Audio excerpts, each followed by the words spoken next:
Hello friends, मैं JP Chaudhary और आप देख रहे हैं YouTube channel service to saving guide.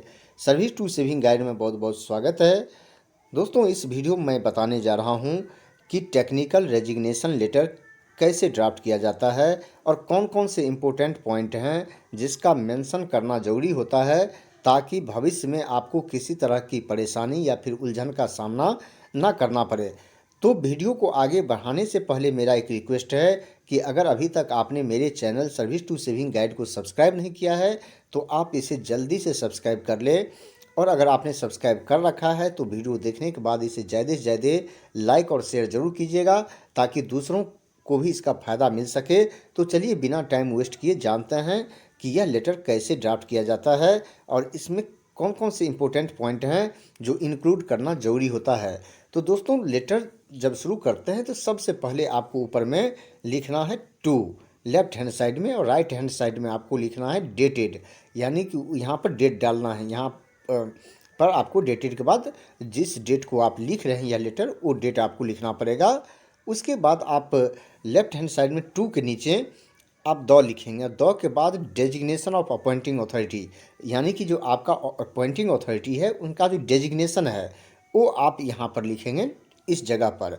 उसके बाद उसके नीचे में ऑफिस या डिपार्टमेंट, जहाँ भी आपके अपॉइंटिंग अथॉरिटी का जो भी ऑफिस या डिपार्टमेंट है उसका नाम आप यहाँ पर लिखेंगे, एड्रेस यहाँ पर लिखेंगे।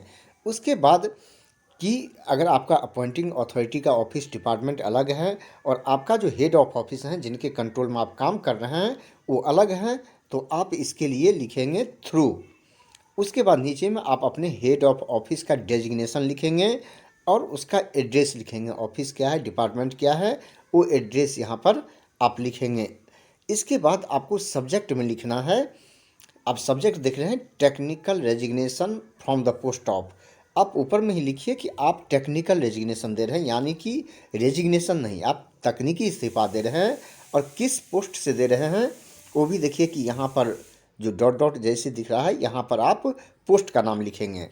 उसके बाद आप लेफ्ट हैंड साइड में लिखेंगे सर, और सर लिखने के बाद अब आप यहाँ पर मैं सेंटेंस भी दिखा रहा हूँ और क्या क्या इन्फॉर्मेशन है वो भी बता रहा हूँ। Consequent upon my selection for the post of.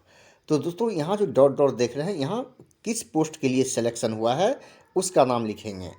In name of organization department, और किस ऑर्गेनाइजेशन और डिपार्टमेंट में आपका सिलेक्शन हुआ है उसका नाम आप यहाँ पर लिखेंगे यहाँ पर।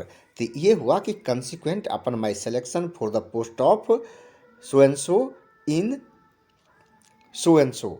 तो आप लिख देंगे कि इस डिपार्टमेंट में इस पोस्ट के लिए मेरा सिलेक्शन हुआ है। I wish to tender technical resignation with lien on the current post with effect from. दोस्तों, तो आपको दो बात यहाँ देख रहे हैं कि जो मेंशन करना जरूरी होता है। I wish to tender technical resignation, पहला मैं टेक्निकल रेजिग्नेशन देना चाहता हूँ विद लियन, और लियन के साथ। लियन होता है कि कुछ 2 वर्ष या 3 वर्ष का टाइम दिया जाता है, जिस पीरियड में आप चाहें तो अपने पोस्ट पर वापस आ सकते हैं, उस पोस्ट को रीज्वाइन कर सकते हैं। तो आप पोस्ट से किस डेट से आप रेजिग्नेशन देना चाहते हैं वो डेट आपको यहाँ मेंशन करना है। इसके बाद आपको ये मेंशन करना है कि आपने प्रॉपर चैनल अप्लाई किया था या नहीं। तो आप यहाँ देख रहे हैं कि आप यहाँ लिख रहे हैं कि I had applied through proper channel for the said post on so and सो। किस डेट को आपने प्रॉपर चैनल अप्लाई किया था उस डेट का नाम यहाँ लिख देंगे। उसके बाद आपको मेंशन करना है in response to advertisement number, यानी कि कौन से जो एडवर्टाइजमेंट दिया गया था, जिस जॉब के लिए आपका सिलेक्शन हुआ था तो उसका एडवर्टाइजमेंट नंबर क्या था वो आप यहाँ पर देंगे। एडवर्टाइजमेंट नंबर के बाद जो डॉट दिख रहा है यहाँ लिखेंगे, और किस डेट को ये एडवर्टाइजमेंट पब्लिश हुआ था तो ये लिखेंगे। उसके बाद ये एडवर्टाइजमेंट कहाँ पब्लिश किया गया था इसके बारे में भी लिखेंगे, न्यूज़पेपर में या जहाँ भी पब्लिश हुआ हो तो उसका नाम लिखेंगे, सोर्स का नाम लिखेंगे। उसके बाद किसने पब्लिश किया था, ऑर्गेनाइजेशन या ऑफिस डिपार्टमेंट जिसके लिए सिलेक्शन आपका हुआ है उसका नाम यहाँ पर लिखेंगे आप। उसके बाद इसके बाद आप लिखेंगे I have to join my new job on or before so and so date. तो दोस्तों, आप यहाँ पर लिखेंगे कि किस डेट तक आपको जॉब ज्वाइन करना है, तो वो डेट यहाँ पर लिखेंगे। इसके बाद आप जो अपॉइंटमेंट लेटर आपको मिला है उसका एक कॉपी इनक्लोज करेंगे। तो इसके लिए लिखेंगे a copy of appointment letter is enclosed for your ready reference, यानी कि ये अपॉइंटमेंट लेटर की एक कॉपी भी आप इनक्लोज कर रहे हैं उनके सुविधा के लिए। तो ये भी आप इसमें मेंशन कर देंगे। इसके बाद पैराग्राफ चेंज करके आप लिखेंगे इन view of my better future and career opportunities. आप ये कन्वे करेंगे कि जिस जॉब के लिए आप जा रहे हैं वहाँ पर आपके लिए यहाँ से बेटर फ्यूचर है, आपके पास करियर अपॉर्चुनिटीज़ भी वहाँ ज़्यादा है। तो इसको ध्यान में रखते हुए I request your good office to accept my technical resignation. तो आप फिर यहाँ मेंशन कर देंगे कि मेरा टेक्निकल रेजिग्नेशन एक्सेप्ट किया जाए। और टेक्निकल रेजिग्नेशन होता है अगर कोई परमानेंट एम्प्लॉई होता है और प्रॉपर चैनल किसी दूसरे डिपार्टमेंट के लिए अप्लाई करते हैं तो उस केस में उनका टेक्निकल रेजिग्नेशन होता है।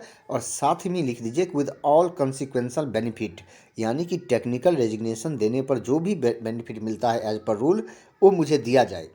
And relieve me on or before, आप डेट दे दीजिए the set date to join my new post in time, यानी कि आपको उस डेट तक ज्वाइन करना है तो उससे पहले आप ये लिखिए कि आपका रेजिग्नेशन एक्सेप्ट किया जाए ताकि आप समय से पोस्ट को ज्वाइन कर सके। तो दोस्तों आपने देख लिया है कि आप यहाँ जो इम्पोर्टेंट चीज़ है कि आप टेक्निकल रेजिग्नेशन दे रहे हैं, आपको लियन चाहिए और लियन के बाद जो है आपको ऑल कंसिक्वेंसेस बेनिफिट भी चाहिए। तो ये सारा चीज़ मेंशन करना टेक्निकल रेजिग्नेशन में ज़रूरी होता है, क्योंकि ये सब वाइटल पॉइंट है और आप स्क्रीन पर भी देख सकते हैं। और आप इस तरह से लेटर को ड्राफ्ट कर सकते हैं और इसमें जितने भी इम्पोर्टेंट पॉइंट हैं वो मैंने इंक्लूड करने की कोशिश की है। और नीचे में इसके बाद लिख देंगे योर्स फेथफुली, फिर सिग्नेचर, अपना सिग्नेचर करेंगे, उसके नीचे में फुल नेम लिखेंगे।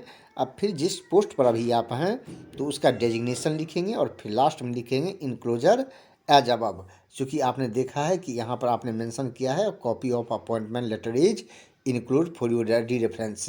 चूँकि आपने एक इंक्लोजर लगा रखा है, अगर एक से ज़्यादा इंक्लोजर है तो उसको कोई मार्किंग कर दीजिए और फिर यहाँ 1 2 करके आप लिख सकते हैं। तो दोस्तों यह है सही तरीका टेक्निकल रेजिग्नेशन ड्राफ्ट करने का। एक बार मैं आपको फिर दिखा देता हूँ, आप इसे देख के आप इसे नोट भी कर सकते हैं और इसके आधार पर आप ड्राफ्ट भी कर सकते हैं। तो दोस्तों मुझे पूरा विश्वास है कि यह वीडियो आपको अच्छा लगा होगा, जानकारी अच्छी लगी होगी। अब आपको टेक्निकल रेजिग्नेशन लेटर ड्राफ्ट करने में कोई परेशानी नहीं आएगी, मुझे पूरा विश्वास है। और आपको भी अगर विश्वास है तो आप मेरे चैनल को सब्सक्राइब कीजिए और इसे ज़्यादा से ज़्यादा लाइक और शेयर ज़रूर कीजिए। यह वीडियो देखने के लिए बहुत बहुत धन्यवाद।